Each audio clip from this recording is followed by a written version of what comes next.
This is how I get a salon style blowout at home despite being completely incompetent when it comes to doing blowouts in my hair. It usually looks like a mess, but I figured out a pretty good trick. So I start off by always protecting my hair. This is L'Incroyable Blowout or Blow Dry by Kerastase. It's a French brand. It's really good, and this makes my blowout last 2 to 3 days, whereas usually it would only last 1 day before starting to get some texture and frizz back in the hair. This helps a lot to make it last longer. I've been using the Revlon Collection One-Step Hairdryer and Volumizer for several years now, at least 3, and I love it. It's so good. I like to, if I have the time, wait until my hair is about 80% dry, but you can use this to dry your hair even if your hair is just towel dried, just barely out of the shower. It'll just take longer, and because I want to do less damage to my hair, I just like to use this at the very end. It helps it look smooth, get some volume. I also love that it's lasted me 3 years because I hate when you buy styling tools and you have to replace them within a year. I think that's such a waste of money, and I'm pretty sure this is going to last me at least several more years.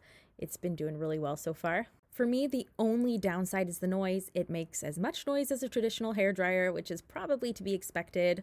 I would have liked it to be a bit quieter. I'll insert a clip here for a second so you can hear how it sounds. And this is what it looks like in the end. If I were competent, it would probably look even better, but I'm really happy with how it looks for how much effort I put in. It's a lot faster than other styling tools, and the fact that I can go from wet hair to hair like this in less than 20 minutes is a miracle, in my opinion. 10 out of 10 would recommend even to my best friend.